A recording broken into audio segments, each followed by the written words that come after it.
With concerns about Iran creeping up on the sidelines, Israel is continuing its strikes on its main target, Hamas. You're looking at the latest footage coming out of Gaza, where Israel has launched a series of deadly airstrikes this week. One of those attacks was on a school, as we just heard from Chris, where Israel says Hamas operatives were sheltering. The Hamas-run health agency says at least 80 Palestinians were killed. It is unclear how many were Hamas militants. Hamas fired 2 rockets at Tel Aviv as well today, adding to Israel's list of concerns. Despite pleas for de-escalation from allies, Iran says it reserves the right to retaliate against Israel for the assassination of Hamas chief Ismail Haniyeh on Iranian soil last week. Fear of retaliation from Iran comes as ceasefire talks are set to take place in the Middle East this week. Thomas Juneau is an associate professor at the University of Ottawa's Graduate School of Public and International Affairs. Randa is a senior fellow and director of the Conflict Resolution and Track 2 Dialogues program at the Middle East Institute. Welcome to the show, you both. Welcome. Thanks for joining us on this Tuesday. Thomas, I want to start with you in a country you know well, of course, Iran, and the possibility of them launching an attack on Israel. Iran has threatened to retaliate against Israel for that alleged assassination of Ismail Haniyeh, the political leader of Hamas. Israel hasn't, of course, publicly commented on his death, but Iran is blaming them nonetheless. At this point, do you think an Iranian strike on Israel is likely? An Iranian strike of some kind on Israel is virtually guaranteed. Maybe tonight, maybe tomorrow, maybe next week. At this point, we don't know. The calculus on Iran's side is a difficult one, because on the one hand, Iran perceives that it has to retaliate because of the assassination of Haniyeh, because of also the assassination by Israel of a Hezbollah commander right before that. But at the same time, Iran is very aware of the reality that as long as violence remains contained, as long as armed groups, terrorist groups that Iran supports themselves strike Israel, Iran is a bit in its comfort zone. When there's a risk of escalation into all-out war, which is definitely a risk right now, Iran becomes much more vulnerable, because in a scenario of all-out escalation, direct war between Israel and therefore the US and Iran, Iran probably loses, in the sense that in conventional military terms, it's much weaker. So right now, Iran is probably struggling a bit to find that sweet spot where it can retaliate, it can send a message of strength to Israel, while avoiding that risk of escalation that it really doesn't want. Yeah, Randa, what's your take? If Iran does move to strike Israel, could that prompt an all-out war in the region? I mean, the U.S. is already moving some of its assets right into the Middle East. Warships and submarines have been deployed. It seems like they're preparing for a wider conflict.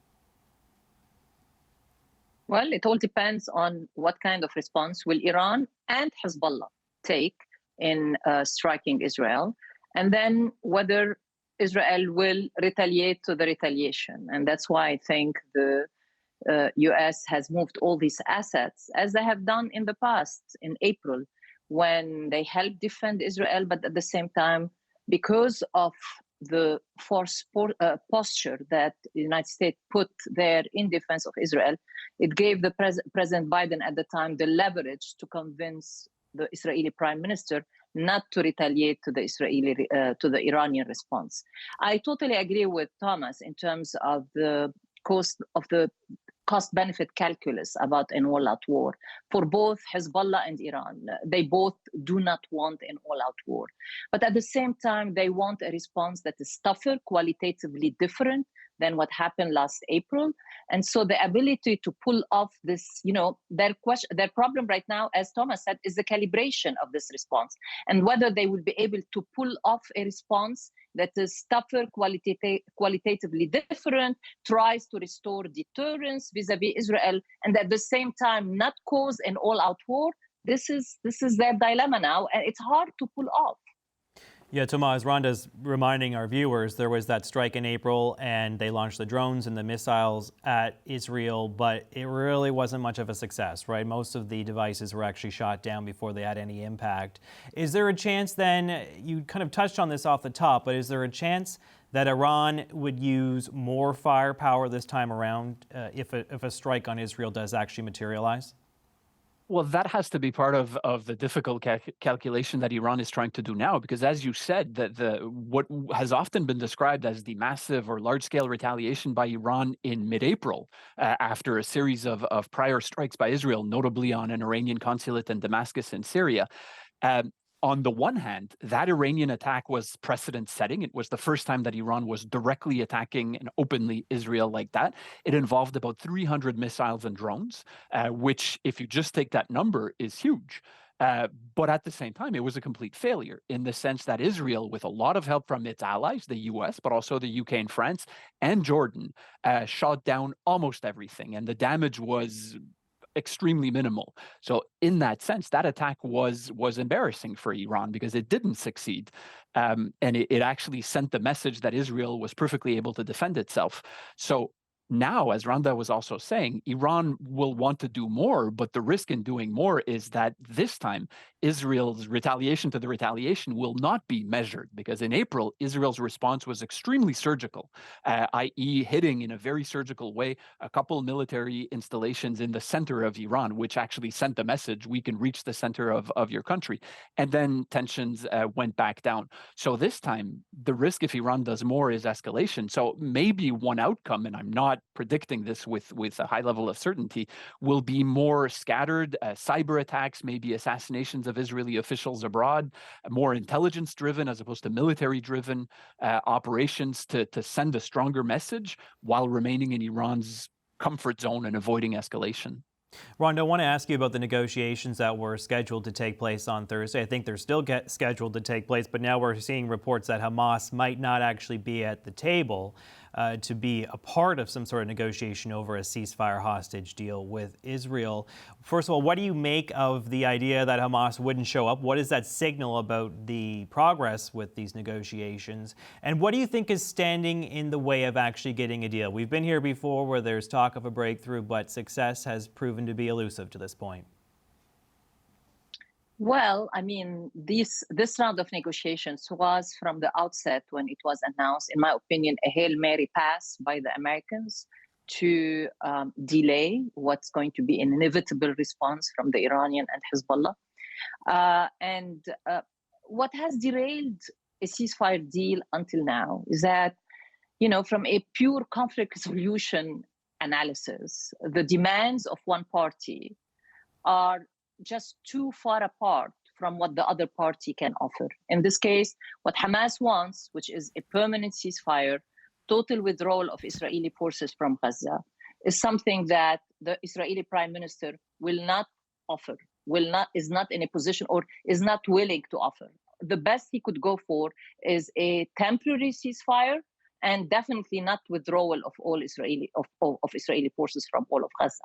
And so the gap between their respective positions, Israel and Hamas, is so wide that despite all that the United States, American officials have been saying, bridging proposals and whatever, I don't see how these two positions, which are so far apart, can be bridged. Now, there are reports that, again, the actions by the Israeli Prime Minister lately of adding more demands to the Israeli negotiating position also has, raised more distrust on the part of Hamas that Israel is not interested in reaching a deal, and especially Prime Minister Netanyahu is not reaching a deal. Now, whether Hamas' position is final, we have seen in the past when you have one Hamas official saying we are not going, and then the next day another Hamas official say, no, we are going. There is a lot of disarray right now inside the Hamas Leadership Council about decision-making, especially since the demise of Ismail Haniyeh.